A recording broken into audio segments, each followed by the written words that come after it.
Hello everybody, this is Krista from Adventures in Metaphysics. I hope you're all having a wonderful Monday and a great beginning to your week. I knew one of the first videos I was going to want to make would be a VR to Katie Daisy's Only 10 Decks tag.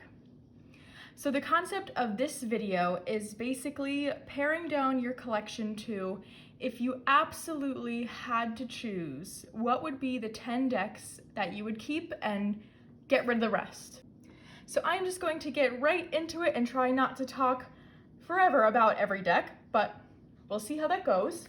So my first deck is actually my first tarot deck ever. So the backstory behind this one is I started reading tarot probably around two and a half years ago now. Like a lot of people, I started getting into tarot when the world shut down. But I hadn't really known much about tarot at all, really anything, just that I remember Rachel vaguely talking about it with me. So I wanted something to do and also wanted to become better friends with Rachel, of course. So I was like, what better way than a shared hobby? So I scrolled on Barnes & Noble because I knew that's where she was buying hers, and I came across the Cat Tarot. And I pretty much bought it immediately without knowing anything about tarot still. I have to admit, the reason I bought it is because the cat on the cover looks just like my cat Stevie. So it was a bit of an impulse buy in that way because I just thought it was cute and it looked like Stevie, so I had to. But I ended up really falling in love with this deck. It really spurred me to keep learning how to use the tarot and sort of integrate it into my everyday life because I just loved seeing these images so much. It's probably not the deck to necessarily learn off of if you are looking to get to know the exact Rider-Waite-Smith system. But I do find that the ideas were really incorporated into these images. Now that I know a bit more about that, the original cards and their meanings, I see how those concepts were inspiration for these images. And I also think that for your first tarot deck, it really doesn't have to be this educational thing. If you don't like those historical Rider-Waite-Smith, Marseille, Lenormand decks, then don't use them. Get something that's fun. Something that has a good guidebook like this one does so that, you know, you can use that as a help. But I think what really drew me in was how much I just loved these images. So this is one, I mean, that looks exactly like Stevie. I love this. So I know this is a sentimental one for me because it was my first tarot deck. And I mean, beyond that though, I still love it. And you can find it right at Barnes & Noble for less than $20, I think. So that is the Cat Tarot. So my next deck I also got very early on in this tarot journey, I guess you can call it, and also was a total Rachel influence. She showed me Kara's Instagram page and I completely fell in love with this deck and seeing Amy's art style and the poetic way that Kara writes in the guidebook. It just really is something different. So it was one of my first Oracle decks actually, and definitely my first online deck purchase, not getting it from Barnes & Noble. And it just has such an interesting style of art. My favorite thing about this deck is that we get the keywords to go with the animals, but we also get a guiding question. And I think that's what really drew me to the deck, is because the way that I like to use my Oracle cards is, at least for the most part, is as a guiding question for my tarot pulls. So I'll pull my Oracle card first, and sort of see kind of what I want to ask from my tarot cards based off that. And this, I mean, gives it right to me. And it's broken up into 4 different categories, which I also really love. And you can see this guidebook has the images split into their different categories. So we have do, know, feel, and claim. So those give sort of these guiding feelings to each of the categories as well, which I think is really, really cool. I'm a big animal deck person, so I knew this one was gonna work, but I just love how different these things are, and we get plants as well. It's not just animals. It's just a really cool deck, and I do believe this deck is, I know it got picked up by Hay House.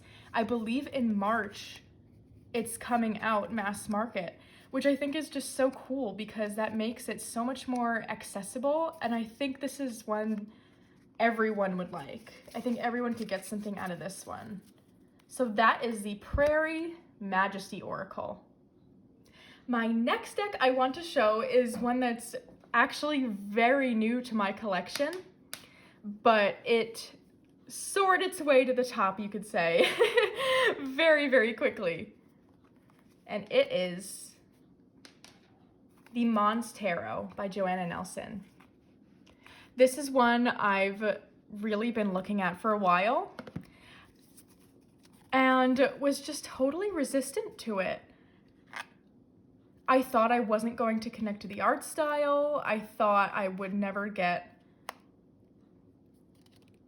serious readings out of it, which I don't really know what I was thinking because I don't exclusively use tarot for quote unquote serious readings. I like having fun with it too, honestly, for the most part. I think what it was, well, actually, I know what it was. Look at this card. This is the extra card you get. Isn't that amazing? I'm really tempted to get the print of this from her store because I just want to look at this all the time. It's the same with all these images. I just want to look at them all the time. Anyway, I was saying, oh, I know that the reason I was resistant to it is because I knew it was something I would really like, and it was childlike, which is something that I am really working on not suppressing, I guess you could say, because it is very in my nature to be childlike, and I worry that that means people won't take me seriously. So I realized that the reason I wasn't getting this deck was exactly that. I knew why I liked it, and it's because it related to that. And so as soon as I got it into my hands, it felt like it was coming to me. Special delivered to help me deal with just that. So it really, really became really special really fast. I got that sort of excited butterfly feeling as soon as I opened the package, which is not something I've really experienced before. I mean, look how cute these little monsters are. Oh, I could just look at them all day. And I know that Joanna Nelson just kind of teased that she's coming out with an oracle of the little bugs. Let me see if I can find one of them. There are these little like side characters in here, and they're so stinking cute. Now I'm not gonna find one that I said it. Here they are. These little bugs. She's coming out with an oracle of those, which I'm really excited about because I don't really have much that pairs with this deck. And so of course I have to get that. Anyway, that is the Monstero. The next deck I have to show is the Coastal Curiosities Oracle deck by Lennox Reese. This is one that I backed on Kickstarter more than a few months ago now. But I actually almost didn't. I saw the art style and liked the collage, but typically I just don't really enjoy a lot of decks I see that use collage, so I wasn't sure how I was gonna feel about it. So I pressed that little heart that they let you press, which I pretty much feel like I press on everything because they give you little reminders, which is very wonderful for someone like me who cannot remember anything. And so I'm pretty sure I ended up backing this deck in the last day, if not in the last few hours. And I'm so glad that I did, because now that I have it in my hands, I love the way that Lennox collages. Every piece, you can tell, is so purposeful, and it is cohesive. You have to kind of really look to find some of the elements, which I really like. I love this card. I also really like the keywords used. I find that they're really accessible. There's definitely some oracle decks that I've looked at that just use really big words. And when I see those, I'm like, oh my gosh, I'm gonna have to get a dictionary along with the guidebook because I do not know what that word means. But these words are really accessible and are ones that I think pretty much everyone can make some kind of instant connection to. And something I really like that Lennox said, I believe on her Instagram, is that she designed these cards and chose the keywords so that us as the card readers could pull a card and make our own connection, our own meaning, before necessarily having to look at the guidebook or rely on it, which is something that I really, really enjoy about this, using this deck, especially the way that I like to use my oracle cards. Look at that bat. You can see there's so many different elements. We've got the moon, we've got these pine needles, a shell, this kind of like compass, star, a little house.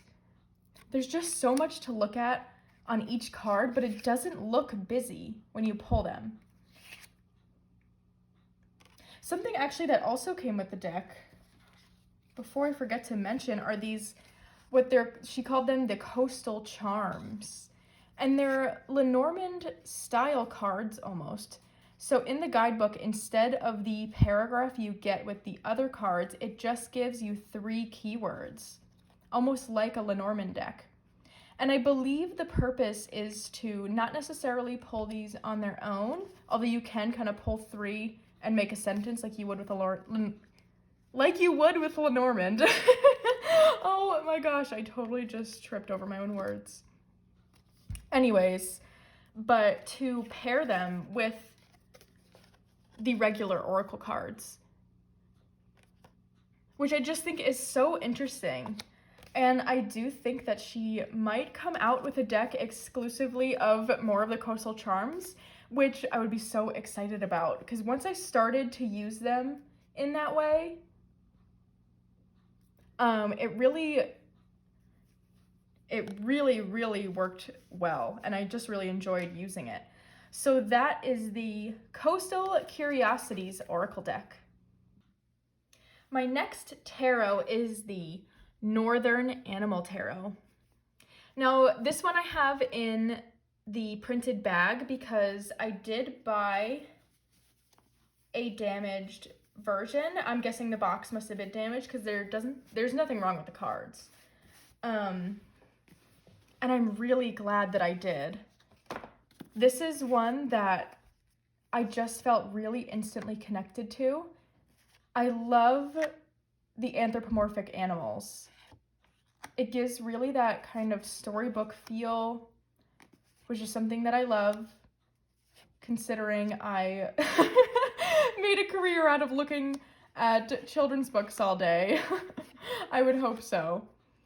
But yeah, it just really is something that I connected to, and unexpectedly so.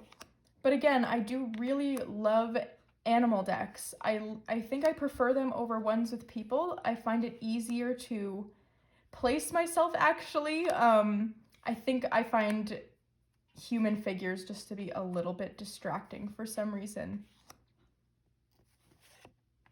But what I really love about this deck is that since it's the Northern Animal Tarot, it uses animals that are very familiar to me. We also get a lot of these extra cards, which is also so cool.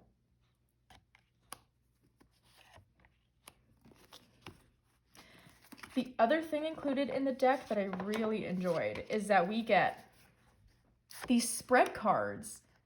So I feel like this, I mean, regardless, has to be one that I pick because it's almost like a tarot kit within itself, which is just so cool. So that is the Northern Animal Tarot. So this is the Memento Mori Oracle by Claire Goodchild, and I've got almost the whole shebang here. I think the only expansion pack I don't have is the timing one, which I don't know if that one would necessarily interest me anyway, so that's okay. But I really, really love using this deck. I was inspired to get this one actually by listening to the podcast, The Haunted Housewives. Both hosts, Carly and Tara, use this deck pretty often, but specifically following Carly on Instagram, you can find her at The Village Tarot Witch. She uses these cards to perform mediumship, which is just an idea I never ever would have thought of. When I think of mediumship, I think of, you know, people with clairvoyance or clairaudience who can see or hear ghosts, which I think is so, so interesting. But I don't have that ability per se, so I just didn't think that was something that would be something I could ever do. But I loved watching how Carly would make these boards using the cards to get messages through. And ghosts are entirely something that I believe are real. I love a good ghost story, anything like that. Anything haunted or spooky, I am there. So it makes sense why I like this deck so much regardless. So I've really enjoyed using this deck to kind of play around with the idea of using cards to perform mediumship, and they do work super well for that. Something else I like is that the images, not all of them necessarily, because I think there's just some things I'm not familiar with, but a lot of the cards I can pull together and make sense of it in my own way without necessarily having to look at the guidebook. Again, there's some that I think it's probably just because they're not personally familiar, but for the most part, I really enjoy that. I think it helps sort of build confidence when it comes to trying to get certain messages or things like that, and, you know, relying on intuition a bit. So that is the Memento Mori Oracle. So going along that vein, I have the Pixie's Astounding Lenormand. And I do know a bit about the Lenormand system. This one comes with a really, really good guidebook. It's thick and has just everything you can need to know about the cards. So this was really helpful to use when learning Lenormand. But I don't really tend to read Lenormand in the way it's supposed to, I guess. I will occasionally pull cards to get a message or form a sentence. But what I really enjoy using this for is for yes or no questions, because each card has a positive, negative, or neutral association, and this deck in the guidebook gives you those.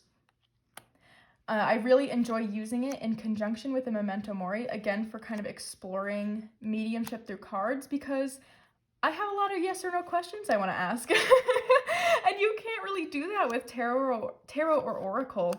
It's just not really designed to ask a yes or no question, but in a way, these kind of are, and I've had a lot of success doing that. So it's kind of nice for someone who tends to self-doubt a bit. I can kind of confirm, like, okay, is what I'm picking up here?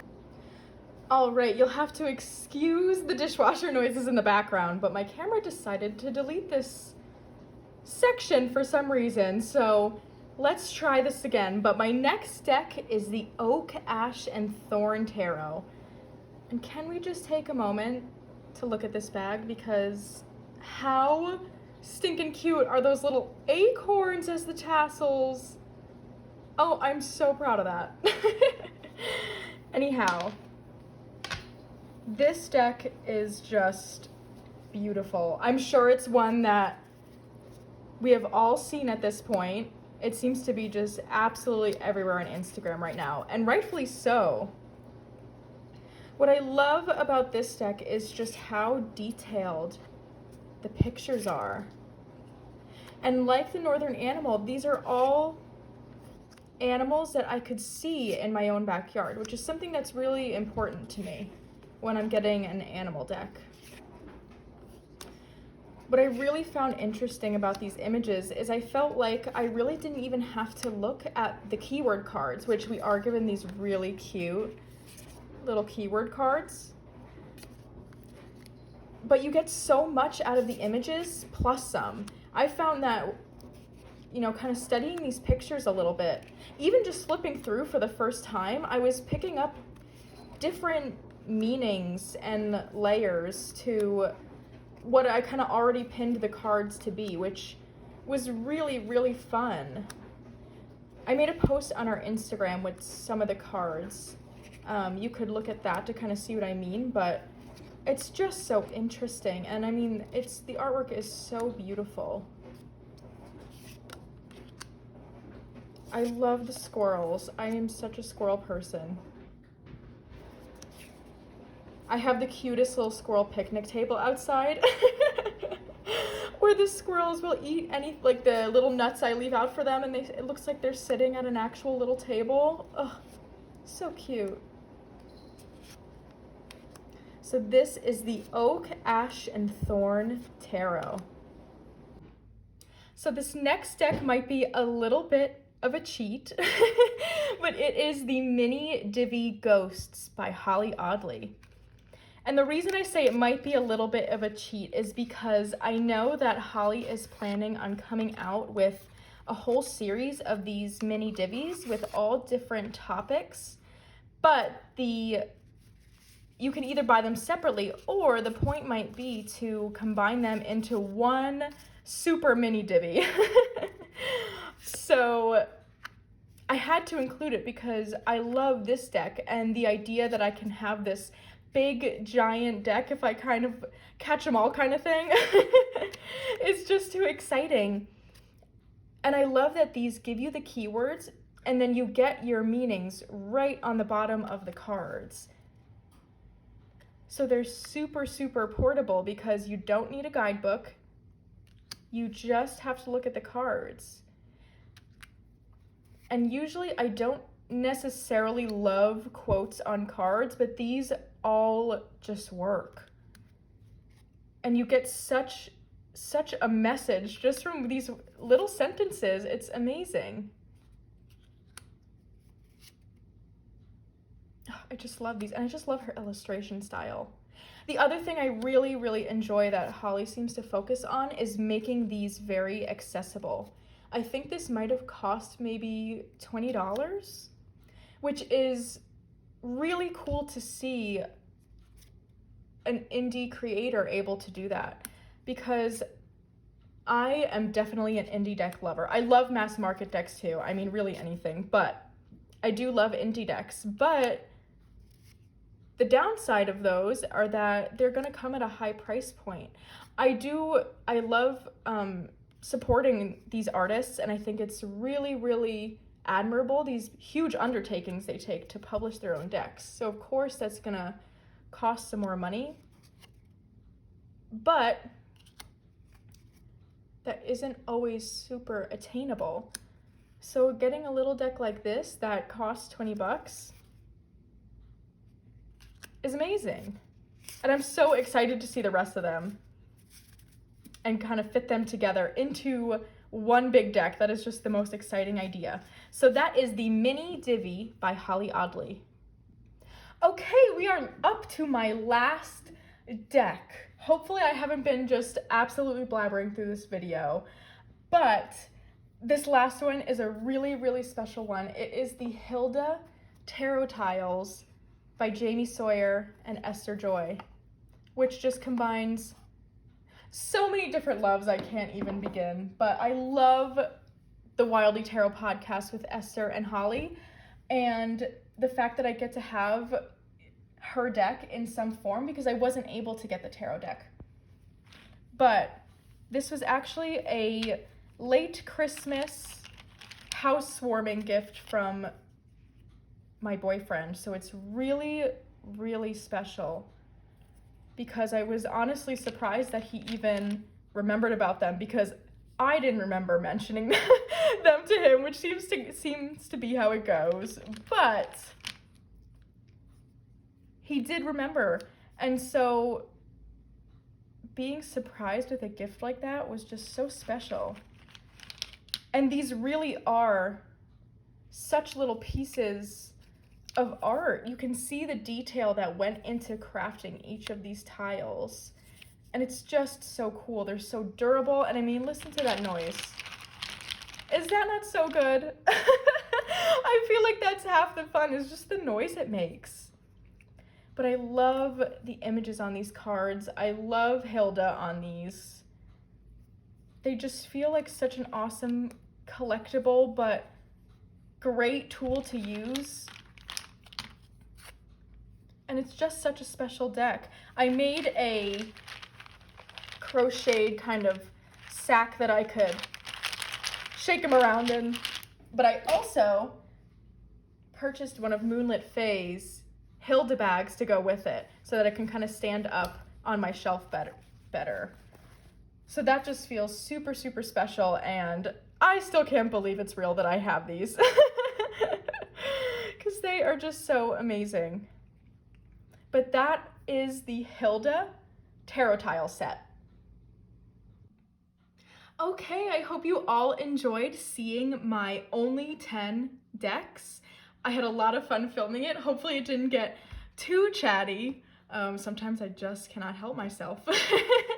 Anyways, I'll be sure to put links to all of these decks below. I don't think there's any that you can't necessarily get right now except maybe the Northern Animal, but again, there is a second edition coming out.